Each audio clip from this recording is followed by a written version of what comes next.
이재명 대통령의 SNS 메시지는 부동산 투기로 불로소득을 얻겠다는 수십만 다주택자의 눈물이 안타까운 이들에게 묻는다는 말로 시작돼 있습니다. 부동산 투기 결과로 빚어진 높은 주거비용 때문에 결혼과 출산을 포기한 수백만 청년들의 피눈물은 보이지 않느냐고 되묻기도 했습니다. 이 대통령은 그러면서 상식적이고 번영하는 나라를 위해 망국적 부동산 투기는 무슨 수를 써서라도 반드시 잡겠다고 강조했습니다. 이전까진 부동산이 유일한 투자 수단이었지만 이제는 대체 투자 수단이 생겼고 부동산은 후순위로 밀려났다는 국민의식조사 결과를 근거로 들었습니다. 이번 국무회의에서도 이 대통령은 거듭 부당하게 오르는 집값은 반드시 잡겠다는 의지를 보였습니다. 집값이 오르면 이게 투자 자산이 집값에 또 부동산에 매여가지고 생산적 영역에 사용되지가 못해서 그 사회 경제 구조가 왜곡됩니다. 또 집값이 부당하게 오르면 집 없는 사람들이 너무 고통스러워지죠. 그 자원 배분이 또 왜곡됩니다. 이 대통령은 다주택자 양도세 중과유예 종료와 관련해서도 5월 9일은 변하지 않는다는 방침을 재확인했습니다. 단 구윤철 경제부총리의 보고대로 조정 대상 지역 다주택자가 5월 9일까지 매도 계약을 한 뒤 3개월이나 6개월 내 잔금을 치르거나 등기를 마치면 양도세 중과를 유예하는 방안을 추진하기로 했습니다. 세입자의 기존 임대차 계약으로 인해 집주인이 바로 실거주가 불가능한 경우에 대해선 가능한 대안을 검토해보라고 지시했습니다. 이 대통령은 아울러 부동산 시장 규제 완화에 대한 기대를 원천 봉쇄해야 한다고 강조했습니다. 국무회의를 주재한 이재명 대통령이 창업 중심 국가로의 대전환에 정부의 온 역량을 집중하겠다는 뜻을 밝혔습니다.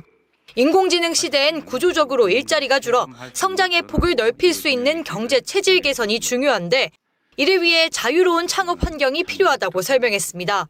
구체적으로 대기업과 수도권, 경력자 중심의 전통적 시스템을 넘는 파격적인 전략이 필요하다고 강조했습니다. 창업의 문턱을 낮추고 파격적인 제도 혁신 그리고 자금 지원이 있어야 되겠습니다. 특히 창업 관련 규제 정반을 제로 베이스 차원에서 손볼 필요가 있습니다. 이 대통령은 또 국민들의 적극적인 기부 동참을 독려했습니다. 최근 진행된 희망 나눔 캠페인 결과 처음으로 5천억 원 이상이 모금된 점을 소개하며 우리 사회에 새로운 희망을 보여준 거라고 말했습니다. 이 대통령은 그러면서 희망은 나눌수록 커지고 연대는 실천할 때 단단해진다며 복지 사각지대 국민을 위한 정책이 중요하다고 역설했습니다. 특히 조건 없이 2만 원 상당의 식사를 제공하는 그냥 드림 사업을 소개하며 센터 확대 검토를 주문했습니다.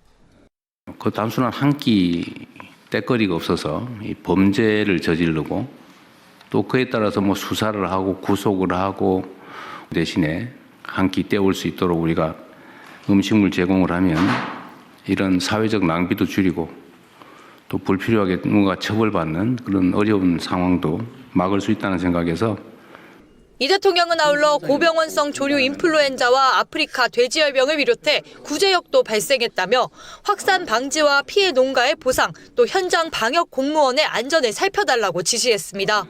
또 설 명절이 다가오는 만큼 정부가 물가 안정 관련 대책을 선제적으로 빠르게 집행할 것을 당부했습니다. 헌법이 공포된 1948년 7월 17일을 기념하는 제헌절. 제헌절은 1949년 공휴일로 지정됐지만 주 5일제 도입으로 2008년부터 공휴일에서 제외됐습니다. 공휴일에 관한 법률 개정안이 국무회의를 통과해 제헌절이 18년 만에 다시 공휴일로 지정됐습니다. 매년 헌법의 가치와 정신을 되돌아보는 계기를 마련하겠다는 취지입니다. 이에 따라 올해부턴 제헌절을 포함한 5대 국경일이 모두 공휴일이 될 예정입니다. 12구 이태원 참사 피해자의 권리 보장을 강화하는 특별법 개정안도 국무회의에서 의결됐습니다. 이태원 참사 희생자와 피해자에 대한 2차 가해를 금지하는 내용이 특별법에 명시됐습니다. 누구든지 신문, 방송, 정보, 통신망 등을 통해 이태원 참사 희생자와 피해자에 대해 허위사실을 유포하거나 명예를 훼손하는 행위들이 금지가 됩니다. 그리고 국가는 공보 교육 등을 포함해서 2차 가해 방지 대책을 수립 시행할 의무를 지니게 됩니다. 또 피해자 인정 신청 기한이 특별법 시행 후 2년 이내에서 특별조사위원회 활동 종료 후 6개월 이내로 연장됐습니다. 시의휴직 신청 기한과 휴직 기간도 늘어났습니다. 이 밖에 국가와 지방정부가 피해자의 건강 상태 등을 장기적으로 추적 연구할 수 있는 근거도 마련됐습니다. 연구 결과는 이태원 참사 피해자의 사회적 고립 방지와 후유증 관리 등 지원 정책을 개발하는 데 활용될 예정입니다. 조현 외교부 장관이 미국 워싱턴 DC로 향했습니다. 미국이 주도하는 핵심 광물 장관급 회의에 참석하기 위해 방미길에 오른 겁니다. 미국의 관세 인상 압박 속에 우리 시간으로 내일 새벽에는 한미 외교장관 회담도 개최됩니다.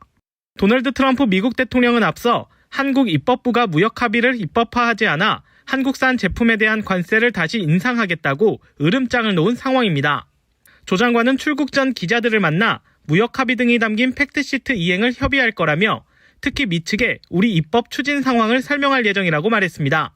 한미는 팩트시트를 통해 미국은 한국에 대한 관세를 낮추고 한국은 3,500억 달러 대미 투자를 하기로 했는데 이를 위한 대미 투자 특별법이 지난해 11월 발의돼 입법 절차가 진행 중입니다. 지금까지 이행에 있어서 문제는 없지만 속도를 좀 내달라 그런 요청으로 이해했고 미 측에 그렇게 잘 설명하겠습니다. 조 장관은 아울러 팩트시트의 또 다른 합의 사항인 우라늄 농축과 사용 후 해결료 재처리 권한 확보와 관련해 빠른 이행 방안도 논의할 거라고 밝혔습니다. 다시 한번 미 측의 조인트 팩트시트의 빠른 이행을 위해서 함께 노력하는 방향으로 루비오 국무장관과 협의하고 또 좋은 합의를 도출해내겠습니다. 조 장관은 이와 함께 이번 회담에서 북한 문제 등 양국 현안에 대해서도 논의할 계획이라고 소개했습니다. 국가데이터처는 1월 소비자 물가지수가 118.03으로 전년 동월 대비 2% 올랐다고 밝혔습니다. 소비자 물가 상승률은 지난해 9월부터 5개월째 2%대를 기록 중입니다. 다만 12월부터는 2개월 연속 상승폭을 축소했습니다. 국제 유가가 하락한 석유류와 출하 물량 증가 및 전년 기저 영향을 받은 농산물 등의 상승폭 둔화로 전년 동월 대비 2.0% 올라 전월보다 0.3%포인트 하락하였습니다. 품목별로 보면 농축수산물은 2.6% 오르며 전월보다 상승폭이 둔화됐습니다. 데이터처는 배추, 무 등 채소류 하락폭 확대와 축산물 도축량 증가 등을 원인으로 꼽았습니다. 공업제품 가격은 1.7% 상승했습니다. 이 중 석유류는 국제유가 하락 등으로 휘발유 가격이 낮아지며 보합이었습니다. 외식 등 개인 서비스는 전월 대비 0.1%포인트 줄어든 2.8% 기록했습니다. 구입 빈도 높은 품목 중심의 생활 물가지수의 경우 2.2% 상승했고 밥상 물가를 반영하는 신선식품 지수는 0.2% 하락했습니다. 이영애 재정경제부 1차관은 물가관계 차관회의를 열고 1월 소비자 물가 상승률은 물가 안정 목표 수준이지만 일부 먹거리 품목 강세가 여전해 서민 부담이 이어지고 있다고 평가했습니다. 그러면서 폭설, 한파 등 기상 영향에 대비해 농축수산물 가격 안정에 집중하겠다고 말했습니다. 한편 정부는 최근 이란 관련 지정학적 리스크로 국제유가 변동성이 커진 만큼 석유류 수급 상황을 점검할 예정입니다. 아울러 설성수품을 확대하고 가축전염병 방역관리로 축산물 가격 불안 요인을 차단할 계획입니다. 그동안 지역에 따라 갈렸던 대중교통비 환급 혜택이 마침내 전국으로 확대됩니다. 국토교통부 대도시권 광역교통위원회는 그동안 K패스 사업에 참여하지 않았던 11개 지방자치단체와 업무 협약을 체결했습니다. 이번 협약에는 전남 진도와 완도, 영광, 구례를 비롯해 경북 청송과 봉화, 의성, 울진, 영덕과 청도, 울릉 등 그동안 사업 대상에서 제외돼 있던 지역이 모두 포함됐습니다. 이 사업은 국비와 지방비가 함께 투입되는 구조여서 그동안 일부 지방정부가 참여하지 않아 해당 지역 주민들은 혜택을 받지 못했습니다. 이번 협약으로 미참여 지방정부들도 합류해 아직 확보되지 않은 지방비는 추경 예산을 통해 마련할 예정입니다. 이로써 전국 229개 모든 지역의 전 국민이 4일부터 대중교통비 환급 혜택을 받을 수 있게 됐습니다. 아무래도 그게 도입이 되면 경제적 부담이 줄기 때문에 교통 비용에 있어서 큰 도움이 될 것으로 생각하고 있습니다. 특히 올해부터는 월 무제한 정액 개념을 적용한 모두의 카드가 도입돼 시민들의 교통비 부담이 더 완화됐습니다. 한 달 동안 정해진 환급 기준 금액을 초과한 대중교통비 전액을 환급받을 수 있는 유형도 출시됐기 때문입니다. 또 65세 이상 환급 유형이 새로 마련되면서 환급률이 기존 20%에서 30%로 올라 고령층의 이동 부담도 줄었습니다. K패스는 카드사를 통해 전용 카드를 발급받은 뒤 K패스 앱이나 누리집에서 회원가입과 카드 등록 절차를 거치면 누구나 사용할 수 있습니다. 시내버스와 마을버스, 지하철은 물론 신분당선과 GTX 등 다양한 교통수단에서 이용할 수 있고 거주 지역이 아닌 다른 지역에서 이용하더라도 환급 혜택은 동일하게 적용됩니다. 국토부는 이번 협약을 통해 전 국민 대중교통비 절감의 마지막 퍼즐이 맞춰졌다면서 모두의 카드 K패스가 언제 어디서나 누구나 누릴 수 있는 교통복지 정책이 되도록 꼼꼼히 살피겠다고 밝혔습니다. 한 온라인 여행 플랫폼으로 설 연휴 항공권을 예매한 A씨. 여정을 착각한 A씨는 구매 당일 취소 신청을 했지만 돌아오는 답은 거절이었습니다. 처음에는 취소 환불이 안 되는 상품이다. 환불은 그런 게 안 된다. 두 번째는 취소를 하더라도 환불이 전액 안 될 수도 있고 얼마 안 될지도 모르는데 취소를 먼저 해야지만 얼마를 더 빌려받을지 알려주겠다. 닷새간의 설 연휴가 다가오면서 온라인 여행사를 통한 항공권 구매에 주의가 요구됩니다. 한국소비자원에 따르면 최근 3년 동안 설 연휴 기간 접수된 피해 구제 신청 가운데 항공권이 1,200여 건으로 가장 많았습니다. 구매 취소 때 과도한 위약금이 부과되거나 항공편 지연과 결항 등의 피해가 주로 발생했습니다. 물품 파손과 오배송 등 택배 관련 사고도 잦습니다. 택배를 배송했다 이래서 보니까 저희 집하고 이름이 똑같은 빌라에 갖다 주셔서 그냥 거의 하루를 다른 바깥에 있다 보니까 다 그냥 썩었더라고요. 접수된 게 얼마 이상 지나면 자기네가 이걸 보상을 해줄 수 없다. 명절 직전 몰리는 택배 수요에 소비자 피해도 집중되는 겁니다. 항공권과 택배, 건강식품 관련 피해의 16에서 19%가 설 연휴가 있는 1월과 2월 사이 집중돼 소비자원은 주의를 당부했습니다. 소비자원은 항공권 구매 전 취소와 변경 수수료 규정을 꼼꼼히 확인하고 택배는 충분한 시간을 두고 주문해야 한다고 권고했습니다. 또 건강식품은 무료 체험 상술에 주의하고 청약 철회는 온라인은 7일, 방문이나 전화 권유 판매는 14일 안에 요청해야 한다고 설명했습니다. 소비자 피해 상담과 구제 신청은 소비자24와 1372 소비자 상담센터에서 할 수 있습니다. 지난달 AI 기본법이 우리나라에서 세계 최초로 시행됐습니다. 이에 따라 AI를 통해 만들어진 이미지나 영상 등엔 AI 생성물임을 알리는 워터마크를 부착해야 합니다. 기술 개발을 지원하는 한편 이용자 권익을 보호하기 위해 마련한 겁니다. 인공지능은 이미 경제 영역을 넘어서 우리의 사회 전반, 우리 삶의 전반을 근본적으로 재편하는 핵심 동력이 되고 있습니다. 마땅히 제도적인 지원을 통해서 산업의 잠재 역량을 최대한 키우고 예상되는 부작용을 선제적으로 관리하는 노력이 있어야 되겠습니다. AI 기본법 시행에 맞춰 인공지능 기본법 지원 데스크도 문을 열었습니다. 기업의 법률, 기술 자문 등을 지원하는 역할입니다. 정부는 지원 데스크 개소 이후 열흘 동안 총 172건의 상담이 접수됐다고 밝혔습니다. 그중 전화 상담은 78건, 온라인 문의는 94건입니다.